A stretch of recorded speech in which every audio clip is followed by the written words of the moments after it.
Meryl, thanks so much for joining us with all those details. But let's get going then. And this is a show where we discuss all the stocks that are buzzing in trade. On the technical side, we are joined by Rupak De, Senior Technical Analyst at LKP Securities. But first up, let's talk about Satin Credit Care. The stock is in focus on the back of its fourth quarter results, and the stock is flying high in trade today on the back of strong results that it reported.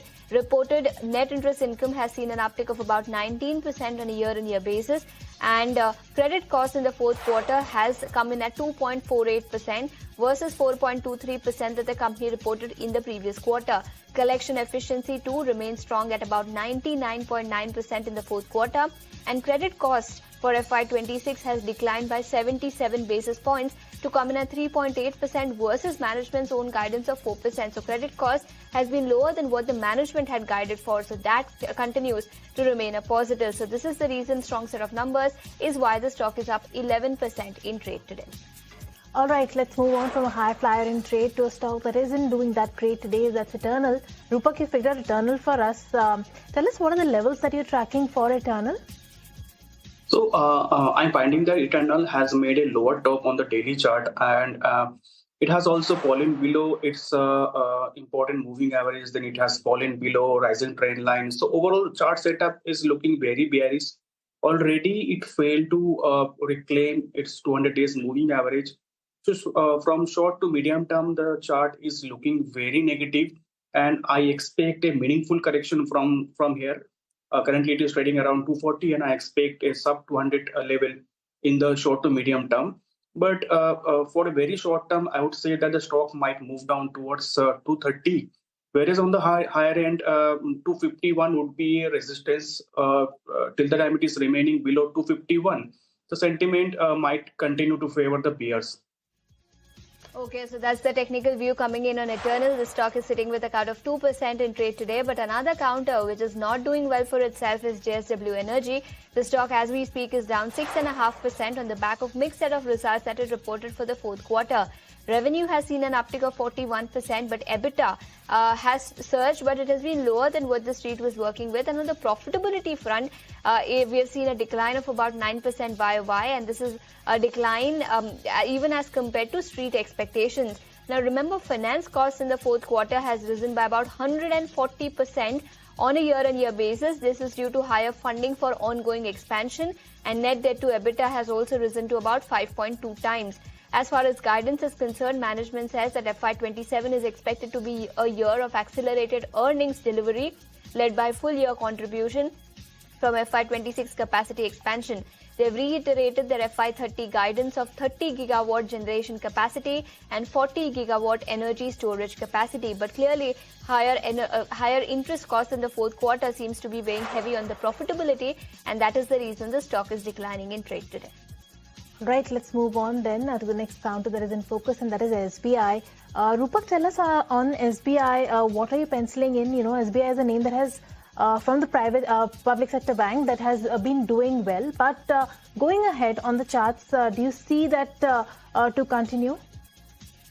So it has been a massive sentiment dampener for the Indian market for the last 3-4 days. As the stock has fallen below its 50 EMA, and it is currently trading below its rising trend line, and it is currently trading around its 200 days moving average. So 200 days moving average is a long-term line of polarity.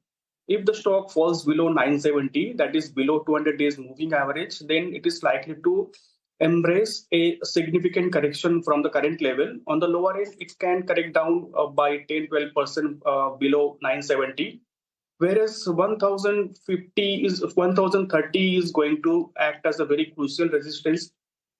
Till the time it is remaining below that level, I think the negativity might persist around the stock. All right, negativity still persists around SBI. Remember, SBI had fallen almost 10% in 2 days after the miss on margins and brokerage's note. But let's talk about Afcons. Afcon Infra that shot up 7% in the morning trade after being selected for its largest international order to date, which is approximately 7,544 crore rupees. That's a project for the reconstruction and expansion of the Dugo Selo Novska rail line in Croatia, and the project includes a track construction, a second rail line electrification and signaling work. And on the back of this big order win, Afcons is up and away 1.8% right now. It has given up all those morning gains, but nonetheless still holding out in the green. Okay, so that's Afcons Infrastructure for you. The stock is in focus on the back of an order win. But let's also put the spotlight on Dr. Reddy's, because the company will be reporting its numbers post-market hours today. And we're expecting week set, where consolidated revenue is expected to come in at 8,250 odd crores, a decline of 3% on a year-on-year basis. EBITDA is expected to decline a whopping 39%, and margins are expected to contract to about 18% in the fourth quarter. Now remember, US business we are expecting a decline when it comes to US business. We are not expecting any contribution from Rev Limit due to patent expiry, and India business is expected to deliver strong double-digit growth in the fourth quarter. We are expecting about 10% YOY sales growth from countries other than India and US. So clearly, we are expecting some bit of weakness when it comes to Dr. Reddy's earnings for the fourth quarter. The stock, of course, is absolutely flat ahead of its results today. All right, coming to you then, Rupak, you've picked out Tata Consumers for us. On the charts, talk to us about how Tata Consumer really looks like. It's declining 1% in the trading session today, but in the last 1 month, it has shown its momentum. In fact, it also posted strong Q4 results. Do you see this momentum to continue? Yeah, definitely. I think Tata Consumer is looking great on the chart. Currently, recently, it has broken a 2 years long consolidation phase, and it is looking very much ready for a significant upmove from the current level. It has been sustaining above all the major moving averages. The RSI on the monthly chart is showing a significant momentum to remain in the near to long term. So I think the stock might move towards 1500 over the next few months. And on the lower end, we have a support at around 1150. So currently the stock can be held or bought for a target of 1500 with a stop loss of 1150. All right, so that's Tata Consumers on the charts. But HG Infra is another company that is up 3% after receiving a letter of award from Welspun Enterprises for 3,931 crore rupees project, and is scheduled to be executed over a period of 36 months. The order is for a major infrastructure project in the state of Maharashtra. The project involves the construction of 6-lane, partly elevated highway corridors, along with the improvement of the existing road stretch from Pune Shirur section of NH 753F. And on the back of this huge order win, HG Infra is in focus, though it's given up its morning gains, mirroring the market, but still holding out with gains of 1.6%. Meanwhile, let's also put the spotlight on Syrma SGS. The stock is declining in trade today because the company has missed its own revenue guidance in the fourth quarter. Revenue has come in at 1465 crores. Of course, on a year-on-year basis, that has been an increase of about 59%, with margins which have come in at 11.9%, an expansion of about 30 basis points on a year-on-year basis. But as I mentioned, the company has missed its own guidance in the fourth quarter when it comes to revenue. Company had guided for about 1600 crores of revenue in the fourth quarter, which has come in at 1465 odd crores. So that is the reason the stock is now down 2.5% in trade today. Yes, exports have seen a jump up, but despite that, the fact that the company has missed its guidance is why the stock is down 2.5% in trade today. All right, coming to you then, Rupak. RR Cable is the name that you have picked out for us. Tell us on the charts what are the levels you're tracking for this? So the stock has given a spectacular rally over the last 10 years. Over the last 10 days.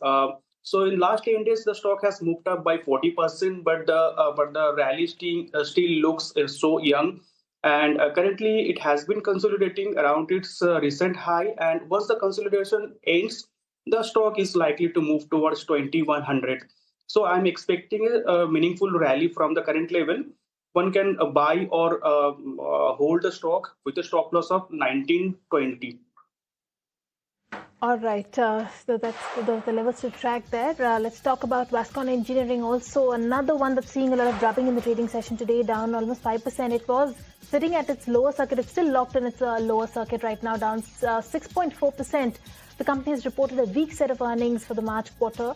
The company's revenue for the quarter declined 32% on a year-on-year basis to 259 crores compared to 385 crores in the same period last year. The operating performance also remained under pressure, with EBITDA falling 61% to 16 crores from an earlier 42 crores. EBITDA margins narrowed to 6% from 11% in the corresponding quarter last year. The net profit for the quarter also dropped sharply by 83% to 6 crores compared to 34 crores in quarter 4 of FY25.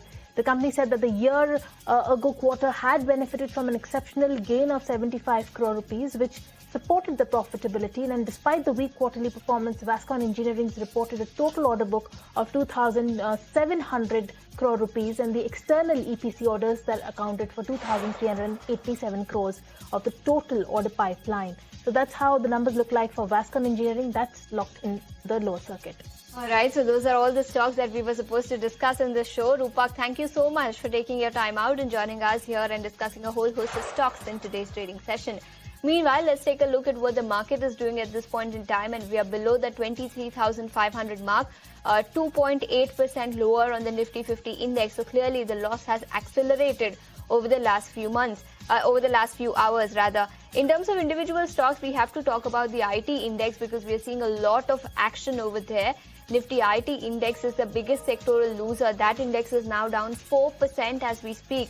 Infosys, TCS, Tech Mahindra, all of them continue to remain under pressure. That's the sectoral heat map for you, and all sectoral indices are now trading with losses as we speak. Infosys down 3.2%. We also have TechM, which is down more than 4% in trade today.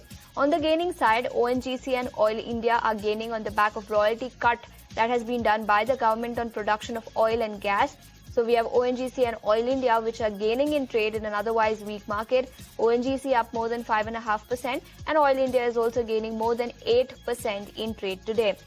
Meanwhile, a couple of newsmakers then, Afcons Infra and HG Infra, these two counters are in focus on the back of order wins. And we have Satin Credit Care, Paradeep Phosphates, GE Power, all of them reacting to positive set of numbers that these companies have reported. But that's all the time we have on this edition of the show. Thanks so much for tuning in. Closing trades will come up.